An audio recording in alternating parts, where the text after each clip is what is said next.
दोस्तों, आज मैं आपको एक ऐसी मूवी एक्सप्लेन करने वाला हूँ जो एक रियल घटना पर आधारित है। दरअसल इस मूवी में कुछ दोस्त एक जगह घूमने जाने का प्लान बनाते हैं। अब उन्हें सफर में क्या क्या दिक्कतें फेस करनी पड़ती है वो हम इस कहानी में जानेंगे। इससे पहले आप वीडियो को भी लाइक कर दीजिए। हम चलिए कहानी शुरू करते हैं। तो मूवी की शुरुआत में हम एक ड्राइवर को देखते हैं जो किसी ढाबे पर बैठकर खाना खा रहा होता है। और खाना खाने के बाद जब वो बंदा बिल पे करने जाता है तब काउंटर पर बैठा आदमी ड्राइवर से कहता है कि क्या भाई काफी दिनों बाद दिखाई दिए। जिस पर ड्राइवर एक न्यूज़पेपर से हाथ साफ करते हुए कहता है कि वो आजकल सीजन चल रहा है ना, इसलिए टाइम नहीं मिला। ये कहते कहते उसकी नजर न्यूज़पेपर पर पड़ती है जिसे देखकर वो शॉक्ड हो जाता है। तब वो न्यूज़पेपर का टुकड़ा काउंटर पर बैठे आदमी को दिखाता है और कहता है कि जरा पढ़ के बताओ तो इसमें क्या लिखा है। वो आदमी भी न्यूज़पेपर पढ़ के आश्चर्यचकित हो जाता है। जिसके बाद ड्राइवर यहाँ से सीधा चर्च के लिए निकल जाता है। फिर यहाँ से सीन सीधा पास्ट में शिफ्ट होता है जहाँ पर हम एक शादी होती हुई देखते हैं और इसी शादी में हम मंजूमल बॉयज को देखते हैं। वैसे मंजूमल एक गांव का नाम है और इस मंजूमल बॉयज के ग्रुप में 12 लोग होते हैं। इसके बाद एक प्रसाद नाम का ड्राइवर मंजूमल बॉयज के एक बंदे सुदीप से जाकर मिलता है। दरअसल ये दोनों एक ही क्लास में पढ़ते थे और उसी टाइम से दोस्त थे, इसलिए काफी दिनों बाद मिलने पर ये दोनों एक दूसरे का हालचाल ले रहे होते हैं। बातों ही बातों में सुदीप प्रसाद से कहता है कि कुछ ही दिनों बाद हम एक टूर पर जाने वाले हैं। तब प्रसाद सुदीप को अपना कांटेक्ट देता है और उससे कहता है कि ज्यादा समय मुझे भी कॉल कर लेना, अगर मैं फ्री हुआ तो मैं भी तुम्हारे साथ चलूंगा। यहाँ दूसरी तरफ शादी काफी अच्छी तरीके से चल रही थी, लेकिन बाहर मंजूमल बॉयज और दूसरी गैंग के बीच किसी बात को लेकर विवाद हो जाता है और दोनों गैंग हाथापाई पर उतर आते हैं। तब कुतन नाम का लड़का इस विवाद को रोकने के लिए रस्सी खींच गेम खेलने के लिए कहता है, जहाँ एक तरफ मंजूमल बॉयज होते हैं और दूसरी तरफ पूरी गैंग वाले। मगर बेचारे मंजूमल बॉयज दूसरी गैंग से हार जाते हैं। ये देखकर कुतन को काफी बुरा लगता है क्योंकि वो भी मंजूमल बॉयज का ही मेंबर होता है। दूसरे दिन ये सभी लोग अपने अड्डे पर मिलते हैं जहाँ पहले ये लोग गोवा जाने का प्लान करते हैं, मगर इनके पास गोवा जाने का बजट नहीं होता। जिसके बाद ये कोडाई कुलन जाने का प्लान करते हैं। तब सुदीप प्रसाद को कॉल करके एक डेट बताकर चलने को कहता है और प्रसाद चलने के लिए हाँ भी कर देता है। दूसरे दिन कुतन को पता चलता है कि उनका एक मेंबर सुभाष टूर पर नहीं जा रहा, मे भी उसको कोई बजट की प्रॉब्लम थी। तब कुतन सुभाष को मनाने लगता है कि यार वो बगल में ही तो है, चलो घूम आएंगे ना। वहीं अगले दिन सुदीप भी चलने से मना कर देता है क्योंकि उसके ऑफिस में काफी सारा काम आ गया था। अब सुदीप भी नहीं आ रहा था। तब कुतन दोबारा सुभाष को मनाने जाता है, जिसके बाद सुभाष चलने के लिए तैयार हो जाता है। फिर जिस दिन इन्हें ट्रिप पर निकलना था उस दिन सभी लोग गाड़ी में आकर बैठ जाते हैं, यानी जो जो मना कर रहे थे वो सभी लोग एंड टाइम पर तैयार थे चलने के लिए। फिर इनकी ट्रिप शुरू हो जाती है, जिसके बाद ये लोग कुदाई कोलन पहुंच जाते हैं, जहां पहुंचने के बाद ये सभी लोग कई जगहों पर घूमते हैं और काफी मजे करते हैं। साथ ही एक दूसरे की पिक वगैरह भी खींचते रहते हैं। फिर सब जगह घूमने के बाद ये सभी लोग गुदा केव को देखने जाते हैं। तब ड्राइवर प्रसाद कहता है कि आप सभी लोग घूमने जाइए, मैं अभी थोड़ा कार में रेस्ट करूंगा क्योंकि मेरे सर में दर्द हो रहा है। फिर बाकी सारे दोस्त गुफा की ओर जाने लगते हैं और वहाँ पहुंचकर सुदीप देखता है कि गुफा की एंट्री पर एक गेट लगा दिया गया है। तब सुदीप अपने दोस्तों को बताता है कि जब मैं लास्ट टाइम यहाँ आया था तब ये गेट यहाँ पर नहीं था, अब पता नहीं हम यहाँ पर अंदर कैसे जाएंगे। जिसके बाद ये सभी लोग दरवाजे से कूदकर उस गुफा के अंदर जाने लगते हैं। हालांकि गुफा के अंदर जाने की परमिशन नहीं होती, मगर फिर भी ये सभी लोग गुफा के अंदर बढ़ जाते हैं। थोड़ी दूर जाने के बाद एक जगह पर इन्हें दीवारों पर कुछ नाम लिखे दिखते हैं, वही जो लवर्स आकर दीवारों पर नाम लिखा करते थे।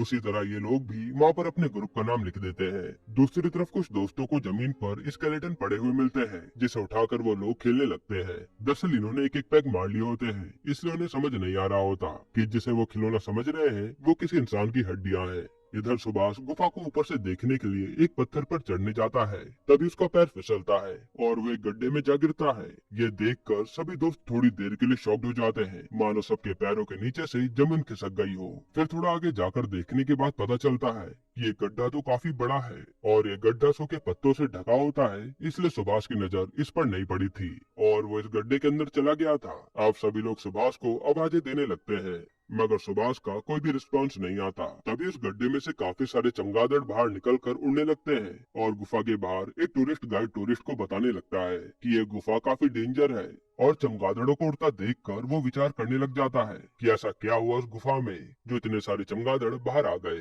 इधर सभी लोग सुभाष को आवाज दे रहे होते हैं लेकिन उससे कोई फर्क नहीं पड़ता। तभी ग्रुप का एक बंदा फोन से उस गड्ढे की फोटो खींचने लगता है लेकिन उसका भी कोई फायदा नहीं होता क्योंकि वो गड्ढा इतना बड़ा था कि फोटो में भी सिर्फ अंधेरा ही दिखाई दे रहा था।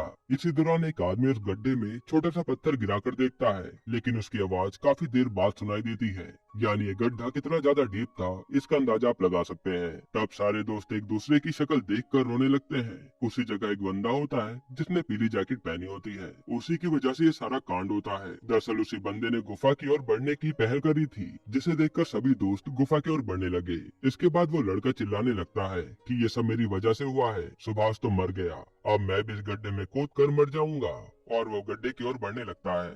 तब सभी लोग उसे मिलकर रोकते हैं और उसे समझाते हैं। तब सिद्धू उसे गुफा के बाहर ले जाता है। गाइड उस गुफा के अंदर आता है जिसे देखकर सभी दोस्त उसके पैर में गिर जाते हैं और कहते हैं कि हमारे दोस्त को इस गड्ढे से बाहर निकाल दीजिए। जिस पर वो गाइड कहता है कि अगर तुम्हारा दोस्त गड्ढे में गिर चुका है तो उसका बाहर निकल पाना नामुमकिन है, इसलिए तुम सब फौरन गुफा से बाहर निकल जाओ, ये गुफा काफी डेंजर है। ये सुनने के बाद सभी दोस्त और भी ज्यादा मायूस हो जाते हैं। वहाँ इनमें से 4 दोस्त गुफा के बाहर जाते हैं और उससे मदद मांगने के लिए। तब बाहर पहले तो इन्हें एक फोटोग्राफर दिखता है जिससे ये लोग मदद मांगते हैं, मगर गुफा का नाम सुनते ही वो फोटोग्राफर उनकी मदद करने से मना कर देता है।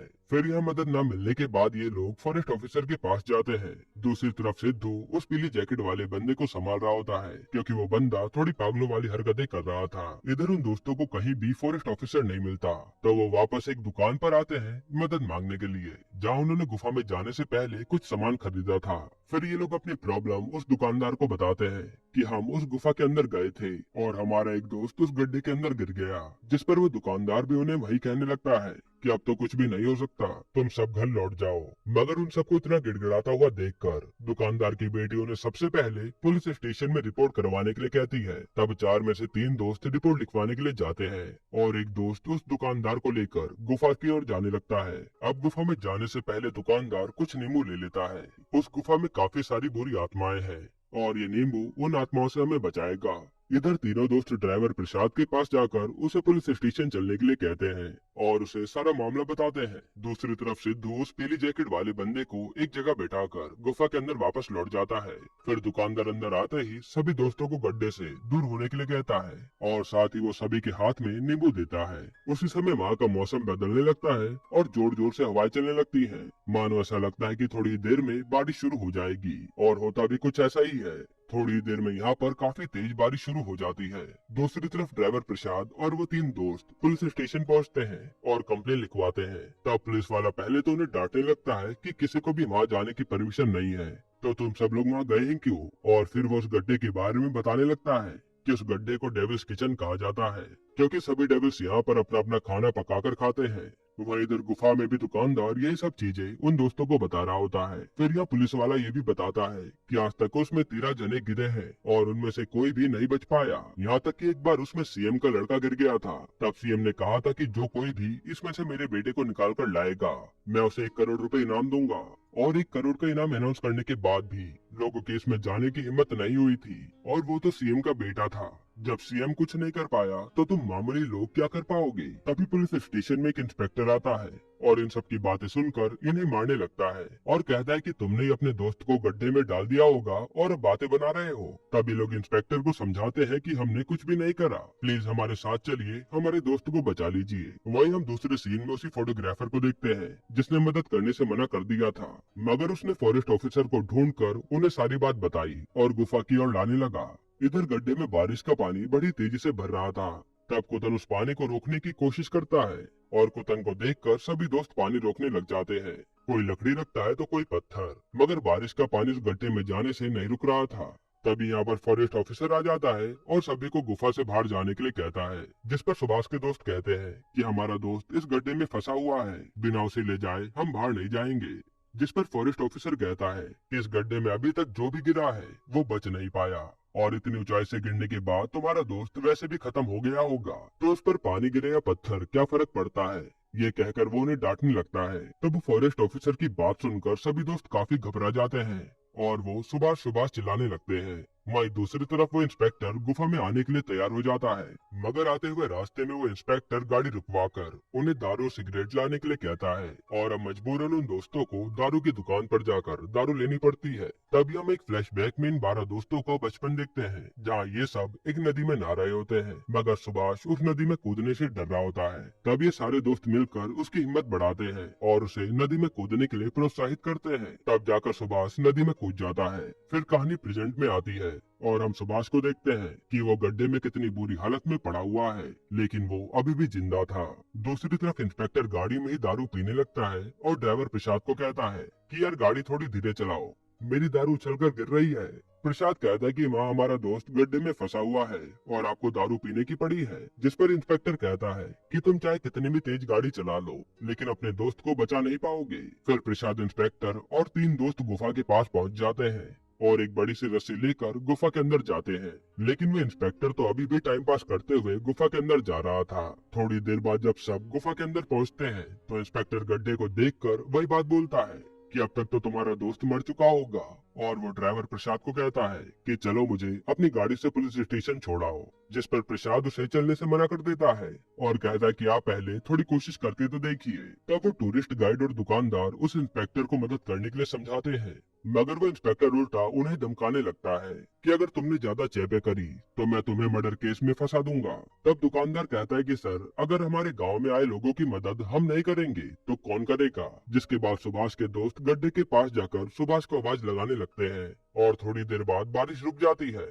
तब इंस्पेक्टर सभी लोगों से कहता है कि बार बार बुलाने से कुछ भी नहीं होगा, चलो मेरे साथ पुलिस स्टेशन में इसके माता पिता को इन्फॉर्म करता हूँ। तब कुतन कहता है कि मैं सुभाष की माँ को क्या जवाब दूंगा, नहीं मैं यहाँ से सुभाष को लिए बिना नहीं जाऊंगा।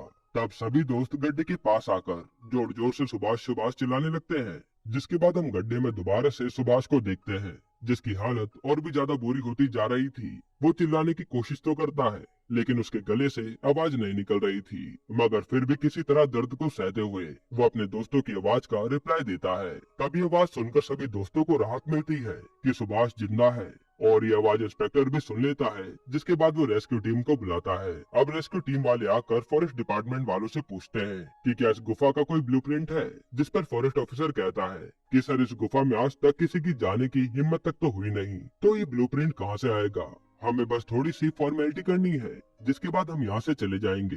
हाँ, अगर वो लड़का जिंदा रहा तो उसे निकालने की कोशिश कर लेंगे। फिर रेस्क्यू टीम वाले उस गड्ढे के अंदर रस्सी फेंकते हैं और सुभाष को कहते हैं कि रस्सी पकड़ो, जिस पर सुभाष का कोई रिस्पॉन्स नहीं आता। तब सिद्धू रेस्क्यू टीम वालों को कहता है कि अरे सर, सुभाष इतनी ऊपर से गड्ढे में गिरा है तो वो रस्सी पकड़ने की हालत में नहीं होगा, आप किसी अपने रेस्क्यू टीम वालों को गड्ढे के अंदर भेजिए जो सुभाष को रस्सी से बांधेगा, फिर हम सुभाष को खींच लेंगे। लेकिन रेस्क्यू टीम का कोई भी मेंबर उस गड्ढे में जाने के लिए तैयार नहीं था। तब रेस्क्यू टीम का ऑफिसर फोर्सफुली अपने एक बंदे को गड्ढे में जाने के लिए बोलता है, मगर गड्ढे में उतरते ही उसकी हालत डर के मारे काफी खराब हो जाती है और वो मना कर देता है। जिसके बाद रेस्क्यू टीम का ऑफिसर फॉरेस्ट ऑफिसर से कहता है कि यहाँ से तो कोई गड्ढे में नहीं जा रहा, तो जाकर गांव वालों से पता करो कि उनमें से कोई उस गड्ढे में जाएगा। मगर गांव का कोई भी व्यक्ति गड्ढे के अंदर नहीं जाना चाहता था। तब कहानी दोबारा से फ्लैशबैक में जाती है, जहाँ ये 12 दोस्त नदी में नहा रहे होते हैं। तब उनमें से सुभाष पानी के अंदर ही रह जाता है और वो बाहर नहीं आ पाता। तब कुंतन दोबारा नदी के अंदर कूदकर उसे बचाता है। फिर फ्लैशबैक खत्म होता है और यहाँ भी कुतन ही आगे आता है और कहता है कि अब मैं इस गड्ढे में जाऊंगा। तब इंस्पेक्टर उसे कहता है कि तुम्हारा दोस्त पहले से अंदर फंसा हुआ है और अब तुम फंस गए तो तुम्हें कौन निकालेगा। जिस पर कुतन कहता है कि इस गड्ढे में से सुभाष को बचाने के लिए मैं तो क्या, मेरे सभी दोस्त जा सकते हैं। तब दुकानदार इंस्पेक्टर को कहता है कि सर, आप चाहे जितना मर्जी इसे मना कर लो, मगर ये अपने दोस्त की जान बचाने के लिए गड्ढे में जरूर उतरेगा। इसके बाद रेस्क्यू टीम वालों के पास कोई भी विकल्प नहीं होता, इसलिए वो कुतन को गड्ढे में उतारने के लिए मान जाते हैं। और कुतन को गड्ढे में उतरने से पहले वो कुतन को थोड़ी सी ट्रेनिंग देते हैं कि रस्सी को कैसे पकड़ना है, हेलमेट कैसे पहनना है और नीचे जाने के बाद सुभाष को रस्सी बांधकर कैसे ऊपर लाना है। अब ये छोटी सी ट्रेनिंग देने के बाद कुतन को उस गड्ढे में उतार दिया जाता है और कुतन रस्सी से लटकता हुआ गड्ढे के नीचे चला जाता है। मगर अब गड्ढे में थोड़ी दूर जाने के बाद वो बड़ी वाली रस्सी खत्म हो जाती है। तब रेस्क्यू टीम का ऑफिसर सभी लोगों से कहता है कि अब तक कुतन 120 मीटर नीचे चला गया है, अगर वो उससे नीचे उड़ जाएगा तो उसका ऑक्सीजन ऑक्सीजन लेवल कम हो जाएगा, इसलिए अब हमें कूतन को बाहर निकालना होगा। तब सुदीप कूतन से चिल्लाकर पूछता है कि क्या कूतन तुम्हें सांस आ रही है, जिस पर कूतन कहता है कि हाँ मुझे सांस आ रही है, तुम रस्सी जोड़कर मुझे और नीचे भेजो, अभी तक मुझे सुभाष नहीं दिखा है। इतने में रेस्क्यू टीम का ऑफिसर बोल पड़ता है कि कूतन तुम 120 मीटर से नीचे नहीं जा सकते, उससे नीचे ऑक्सीजन लेवल काफी कम हो जाता है और शायद इससे तुम्हारी जान को खतरा भी हो सकता है। मगर कूतन तो वहीं पर चिल्लाने लगता है कि अगर तुमने मुझे नीचे नहीं भेजा तो मैं अपनी रस्सी काट लूंगा और खुद भी नीचे गिर जाऊंगा। फिर हार कर वो लोग रस्सी जोड़कर कूतन को और भी नीचे भेज देते हैं, जहाँ थोड़ी और नीचे जाने के बाद कूतन को एक बड़े से पत्थर पर सुभाष अधमरी हालत में पड़ा हुआ दिखता है। जिसके बाद कूतन चिल्लाता हुआ बोलता है कि मुझे सुभाष दिख गया है। ये सुनकर ऊपर खड़े बाकी दोस्त काफी खुश हो जाते हैं। फिर कूतन सुभाष के पास आता है और रस्सी बांधने लगता है, मगर जो रेस्क्यू टीम वालों ने उसे रस्सी बांधना सिखाया था वैसे रस्सी बांधना कूतन भूल जाता है। फिर कूतन अपने हिसाब से सुभाष को रस्सी बांधता है और उसे अच्छे से ग्रिप करते हुए पकड़ लेता है। इसके बाद ऊपर खड़े हुए उसके दोस्त और रेस्क्यू टीम वाले दोनों रस्सियों को अच्छे से खींचने लग जाते हैं और अब ऊपर आते हुए कूतन को काफी तकलीफ होती है। हालांकि सुभाष को खींचते हुए और अपने शरीर को पत्थरों से बचाते हुए कूतन किसी तरह से सुभाष को बाहर निकाल लाता है और इन सब की मेहनत रंग लाती है।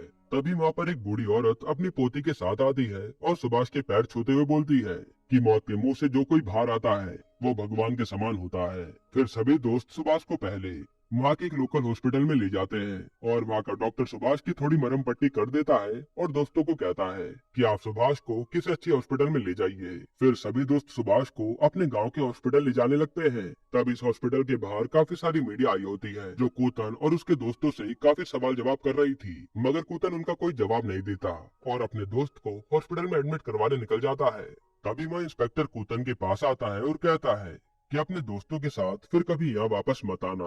जिसके बाद ये सभी दोस्त सुभाष को एक अच्छे हॉस्पिटल में एडमिट करते हैं और धीरे धीरे सुभाष रिकवर करने लग जाता है।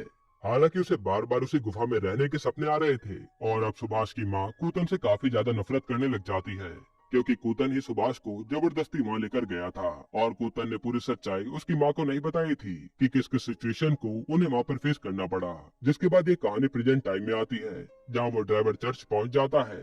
दरअसल जो न्यूज़पेपर उसने देखा था उसमें कूतन की बहादुरी के बारे में लिखा हुआ था कि किस तरह से उसने अपनी जान की परवाह न करते हुए सुभाष की जान बचाई थी और अब ये बात उस ड्राइवर ने पूरे गांव में बता दी थी। फिर जैसे ये बात सुभाष की माँ को पता चलती है वो फौरन कूतन के पास आकर उससे माफी मांगती है और लास्ट सीन में हम उस गड्ढे को दोबारा से देखते हैं जिसे अब एक जाल से ढक दिया गया है ताकि आगे कोई भी उसमें ना गिर पाए। इसी के साथ ही मूवी यहीं पर खत्म होती है। दोस्तों आपको ये मूवी कैसी लगी हमें कमेंट में जरूर बताइएगा और इसके अलावा आप कौन सी मूवी का एक्सप्लेनेशन देखना चाहते हैं वो भी कमेंट कीजिएगा। बाकी अगर आपको हाल ही में आई एक कमाल की मूवी देखनी है तो आप ये वीडियो देख लीजिए।